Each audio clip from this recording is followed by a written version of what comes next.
first up is about choosing your investment partner. So it's probably one of the most important decisions you're going to make during the course of your business. So who and how are you going to choose? They're probably not going to be available on Tinder. So obviously you're going to need money. But money and what else? And I first just want to talk briefly about the 5 other things I think you want to be thinking about when you're choosing your investors. Because there are lots of different things that a great investor could bring to the table. First up is their network. Your investor could bring a great network of people who can help you on the journey. These could be people from the finance world, from marketing, from distribution, from brand, or even actually people that might join your team, network for your team. Or even other entrepreneurs that are in their network that have done this journey before themselves. So definitely think about your investors' network. Next up is drinks expertise. It's really important. Your investors could be from the drinks industry and ideally would have helped other drinks brands grow. It's not absolutely essential, but I think it's a really important thing that you should be able to get from your investors if you get a great one. The next one is business expertise. It's not always easy to find drinks-specific intelligence and experience from your investors. And there's a lot of similarities between scaling a drinks brand and scaling a food and drink brand that's non-alcoholic. So perhaps your investors could lend their experience from these sectors and just have great business experience themselves. The 4th point is coaching. Being the founder of a business is many, many things, but one of the things it is lonely, like this chap. When you've been working 80, 90, 100-hour weeks, and you come home and you're having problems, you can't really tell your team we're having problems. They're following you. You're the leader. You probably can't tell your investors we're having problems. They have you have their money. And when you get home at the end of your long week, you probably can't tell your wife or your partner because they're just like, you're home, here's the baby, shut up. So I think actually one of the really important things you might look from your investors is a coach. This is not just a coach about how your business is running, but this is actually a coach about how to build you as a leader as your business grows. You might start with 0 employees, but very quickly you may have 10, you may have 20, you may have 30. So building yourself as a leader is one of the roles that I think coaching is really important to have. The second is it's an impartial view. They will be able to see probably within you what are your strengths, what are your weaknesses, help you identify those weaknesses and help you build a team around you, because no one in this industry or any other industry, no one entrepreneur is successful because of just what they did. They're successful because they built a great team. So coaching. And last but by no means least is expectations. They're bringing money. They're giving you money as an investor, which means they're going to have expectations about success. They're probably not investing in you just for shits and giggles. So they should be there to help you build this bold plan, but they'll also they'll give you some tension in your life to make sure you are focused and deliver on these bold plans. So those are the 5 things that I think are really important to be looking for when you're choosing your investor. So now for the really big complex slide. I've stolen this slide off a dear friend, American friend of mine, Mr. Andrew Beebe from Arlington Capital, because I think it's a brilliant overview of investment. So thank you, Andrew, if you're out there. There are many ways to look at growth and potential investors. There's no one solution that's right for every brand. The simple view, I think this is a great simple view to help you think about your future. In general, the size and the age of your business will align with different investors. So we're talking about 3 kind of key steps in the future state. So this top bar is about the size of your business. So that kind of phase 1, this is kind of early beginnings of your company. You're probably doing everything. You're just coming into life as a brand or as a product. You're probably doing everything, or just you and a few are doing everything.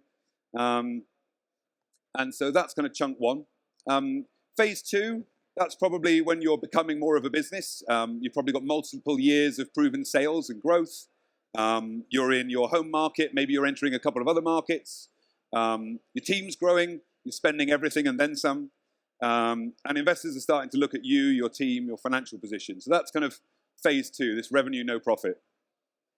And the last phase is phase 3, which is this kind of building a stronger business. You've probably maybe got positive EBITDA, maybe you're not, maybe you're still spending a bit more than you should be, but nonetheless, you've got a fully functioning team, an organization, you're continuing to grow in your home market and abroad, you're profitable if you're not investing in more growth, and this is kind of chunk 3. And then this bottom bar tries to show you all the different types of investors that might be looking at this space. So first row is kind of individuals. This is your classic friends and family, but might be wealthy individuals on the end. Institutional money could be angels, independent incubators, venture capital and PE, private equity. Then there's the strategics. They have incubators. They might have corporate venture capital, and they might be looking for a majority or a sale. And then the kind of third bar is crowdfunding. And so those bars pertain to where you are. And that's why I think this is a great graph, because it shows you of the potential different types of investors, where you are going to hit best when you're pitching to them, who you should be focusing on. So I'm going to go into a little bit more detail about some of these buckets. And I'm going to talk to you about the pros and cons of choosing these types of investors. So first up is individuals, friends, and families. There's loads of pros, and these are the people who probably fund most businesses in the early years. They know you. They're probably somebody within your network that believes in you. They want to support you, which is great. You want support. They're probably going to do limited due diligence. This isn't going to be the biggest investment of their life. They can afford to lose this money, hopefully. And with a bit of luck, they might be long-term investors of yours. The few cons that exist in this space, their circumstances can change. Sometimes they might lend you £100,000. 5 years later, they need it back. You don't have it right now. It's in the liquidity of your business. So you might have a very awkward future dinner where you need to give them the money back, and you can't. But as long as you're okay with an awkward future dinner, friends and family are great. A few other minor cons: you're going to need to set your own valuation, because there's not a professional body going to tell you what your business is worth, so you're going to need to figure that out for yourself. And you're going to need a lawyer to sort out your shareholders' agreements. But this is really the way most people start for all those lists of pros. Next up, the angels. I've yet to meet a real angel, but they are called angels. So the pros of angels, absolutely, they are professional investors. It might be their first rodeo in the booze space, but they've probably invested in lots of other businesses. So they are experienced at supporting small businesses grow. And that's a really great quality for them to have. They also probably come with a network, like we talked earlier, which can be really helpful. Some of the cons: they usually lack drinks industry smarts. It's probably their first time in the booze space. Maybe they don't come with so much drinks intelligence. Detailed due diligence. These people have done a lot of deals, have probably had things go bust in the past, and have a lot of experience. So they probably will drag you through more due diligence than you've been used to before. Actually, I think it can be a pro sometimes, because you learn a lot from due diligence. Last, and quite possibly the biggest con in here, is they are very skilled negotiators. They will make sure they are getting a large chunk of your business for a small amount of money. That's what they would like, and you've got to fight them for that. So they're not totally angels. Next up, and perhaps the most popular in booze at the moment, is crowdfunding. Crowdfunding has seen unprecedented growth over the last decade, particularly in the last 5 years, and across Europe has been absolutely instrumental to funding some of the brightest brands in booze. They're a relatively simple process. They do this all day long, so they can help you actually fund and raise the money. Support from the platform. They are great at marketing investment opportunities publicly. They have an entire network of potential investors, so that's really helpful. And possibly one of the pros is the money raised is independent. They don't have a great deal of shareholder rights, so you don't have a load of angry men and women sat on your board. You have a group of crowd, unsophisticated investors. The cons: you've got no support from those investors. They are typically quite unsophisticated. This is people's parents putting £500 into the brands that they like. They played on the stock market in the past. Now they play on crowdcubes and crowdfunding platforms. Campaigning is a lot of hard work. It can take you 2 months to get actually 2 ready to go in a crowdcube platform or crowdfunding platform. And after that, you're going to have to work your ass off to actually make this a successful raise. That can take 5 months in total. So although it's quite time-bound, it's quite labor-intensive. Lots of effort without guaranteed success. You might go live and not raise the money you want. Maybe you got your valuation wrong. Maybe the amount of money you're asking for is just too big. It can be quite publicly embarrassing when you don't hit your raise. Your business plans are public as well. This is something that a lot of people have problems with. You're going to have to submit quite a lot of documentation on those crowdfunding platforms, and everyone's going to know what your plan is. Don't know how you feel about that. And last but by no means least is just it can be difficult to get success beyond that first raise. It's brilliant for your first, sometimes for your second. It's really difficult to go for third and fourth rounds. So that's crowdfunding. So just a couple more to go. Independent incubators and accelerators. So the pros in this, they are professional investors again. They probably see something in you that you've probably noticed about you, but that's great that they're actually getting involved. They're very picky. They've got loads of experience of supporting small businesses grow. That's a great thing. They've got this wonderful, they'll probably have a wonderful network and that support again.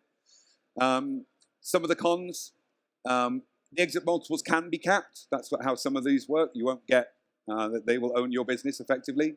You probably only have one option. It's not always the case, but you might have only one exit option, which is to sell to them. And there are not many options like this in the market is the other big con. There just aren't that many independent incubators and accelerators out in the market. So on to the second to last type, corporate venture divisions. So pros again, those professional investors that we talked about in the previous slide. They've got loads of experience supporting specifically small drinks businesses to grow. Their smarts in this area are excellent. They come with network, they come with support, they come with a whole team of people who are there to help you. And generally the money's pretty cheap. They understand that it takes quite a lot of cash to grow these businesses. And so actually they make sure that their money is cheap. The cons on the other side are kind of equals. So probably a lot of them are your sole investor. They will not allow other investors to come in. It's not always the case, but most of the time you can only get your money from them on. A lot of the time the exit multiples are capped again, so they have a pre-agreed exit multiple, so you will not be able to sell to anybody at the highest bidder. You will sell to whoever is giving that money in the first place. There's generally only one exit option relating to the previous point. There can be sometimes a bit of a trade or consumer backlash about kind of you've now got a corporate backer, you're no longer a small independent. It's not always the case, but sometimes it happens. I missed one out. They can change their minds during their journey. There are lots of examples of businesses, particularly in North America, where the funders decided they didn't want to fund this business anymore, and that can create a very difficult situation for the entrepreneur post-corporate venture division.